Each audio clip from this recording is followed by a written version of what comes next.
모공은 치료받았을 때 크기가 어느 정도까지 작아질 수 있는 걸까요? 크기로 따지면 정말 조금 좋아지는 거죠. 그런데 이게 퍼센트로 따진다면 저희 병원에서 시술 2번 받으신 분의 사진을 보여드릴게요.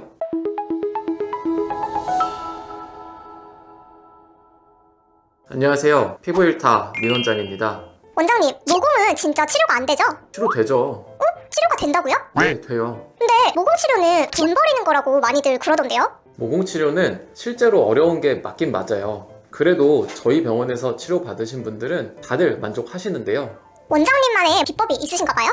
그런 건 아니고요. 모공 치료에 대해서 좀 잘못 이해하셔서 그런 경우가 많은 것 같아요. 그래서 오늘은 모공 치료가 효과 없던 이유에 대해서 말씀드릴게요. 모공 치료 효과 없던 이유 첫 번째는 모공에 대한 원인 파악 없이 기계적으로 시술받는 경우예요. 아마 모공이 치료되지 않는 가장 흔한 원인일 것 같은데요.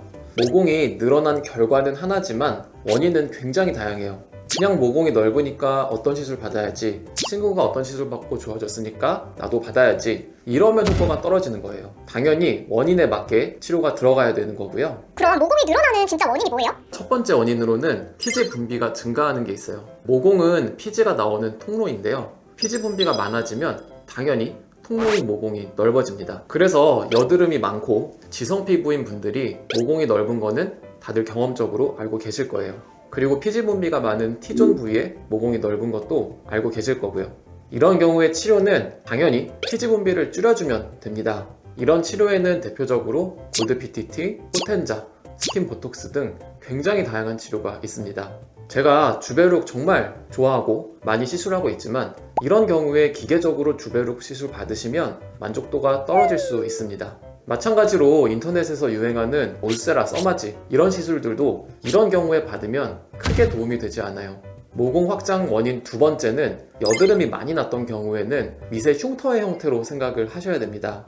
사실 이 카테고리는 따로 나누지 않는 경우도 많이 있는데요. 제가 볼 때는 굉장히 흔한 원인이고 약간 치료도 달라서 좀 이렇게 나누는 게 필요한 것 같아요.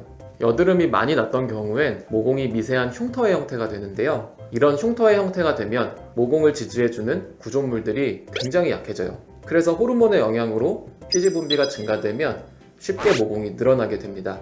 이런 경우의 치료는 피지 분비를 줄여주는 치료도 해야 되고 약해진 모공의 탄력을 개선해주는 치료도 필요합니다. 경험상 이런 경우엔 피코프락셀로 모공을 지지해주는 구조물들의 탄력을 개선해주는 작업이 꼭 필요한 것 같습니다. 모공 확장의 원인 세 번째는 탄력의 감소예요. 나이가 들면 누구나 탄력이 감소하는데요. 탄력이 감소하면서 모공 주변의 지지물들도 탄력이 감소합니다. 나이가 들면 이렇게 모공이 길어지는데요. 이런 경우의 치료는 당연히 탄력을 개선해주는 치료를 받으시면 됩니다. 이런 경우에는 주베룩, 포텐자, 그리고 슈링크나 울세라, 써마지나 올리지오, 층페이스 이런 다양한 치료들이 전부 도움이 되고요. 유튜브 보시면 울세라나 써마지로 모공 치료한다고 하는데요. 효과가 있다 없다 굉장히 분분하더라고요. 탄력이 떨어져서 늘어난 모공의 케이스에는 효과가 있는 게 맞고요. 아까 말씀드린 다른 원인에 의한 모공 확장의 경우에는 효과가 거의 없습니다. 그러니까 정말 원인을 잘 파악하셔야 돼요. 모공 확장의 원인 네 번째는 바로 털이에요. 모공에 털이 박혀 있는 것을 가시털 정체증이라고 하는데요. 모공이 확장되는 주요 원인은 아니지만 이거를 확인하지 않고 다른 시술을 하면 효과가 정말 없기 때문에 꼭 확인을 해보셔야 돼요. 모공 치료가 효과 없던 두 번째 이유는 치료 횟수의 부족이에요. 모공의 원인 설명이 좀 길었잖아요. 원인을 이렇게 길게 설명드린 이유는 사실 치료가 어려워서예요. 아무리 원인을 정확하게 파악을 했어도 일정한 치료 횟수는 필요하고요. 그리고 사람에 따라서 재생 능력 차이가 좀 크기 때문에 개인에 따른 효과 차이가 큰 분야이기도 해요.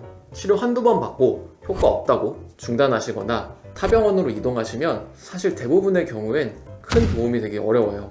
저도 3-4번을 패키지로 시술해드리고 있는데요. 이 정도 시술로 도움이 돼서 치료를 종료하는 경우도 있지만 추가 시술이 필요한 경우도 당연히 있습니다. 모공 치료가 효과 없던 원인 세 번째는 결과에 대한 기대치가 지나치게 큰 경우예요. 모공은 사실 피지와 땀이 배출되는 통로이고 누구나 있는 정상적인 피부 구조물이에요. 그래서 아무리 잘 치료받으셔도 몇 번을 치료받으셔도 완전히 없어지지는 않습니다. 우리가 아는 꿀피부 연예인들도 자세히 보면 모공은 다 있습니다. 원장님, 그래서 모공은 치료받았을 때 크기가 어느 정도까지 작아질 수 있는 걸까요? 모공이 확장된다는 건 논문마다 수치가 다르긴 한데요. 대부분 0.02mm보다 큰 경우를 모공이 확장됐다라고 하는데요. 그러니까 애초에 모공은 워낙에 작기 때문에 크기로 따지면 정말 조금 좋아지는 거죠. 그런데 이게 퍼센트로 따진다면 또 조금 말이 되는데요. 논문상 다양하지만 50% 정도 모공이 줄어드는 것을 효과가 아주 좋다라고 하는 논문도 있고요. 일부 논문에서는 10%대를 아주 좋다라고 하기도 해요. 논문으로 자랑을 할 정도니까 이 정도 목표를 기대치의 최고로 생각하고 시술 받으시면 만족도가 높아지실 거예요. 마지막으로 저희 병원에서 시술 2번 받으신 분의 사진을 보여드릴게요. 마크뷰라는 촬영 장비로 찍고 최대한 확대한 사진인데요. 마크뷰상 이 정도면 실제로는 결과가 굉장히 좋은 거고요. 피부과 전문의 동료들도 인정했고 시술받은 고객님도 굉장히 만족하셨어요. 현실적으로 이 정도 결과를 목표로 치료받으시면 만족하실 확률이 굉장히 올라갈 것 같습니다. 오늘은 모공 치료가 효과 없던 이유에 대해서 말씀드렸는데요. 오늘 말씀드린 내용을 잘 고려하셔서 모공 치료 받으시면 만족도가 훨씬 올라갈 것 같습니다. 감사합니다.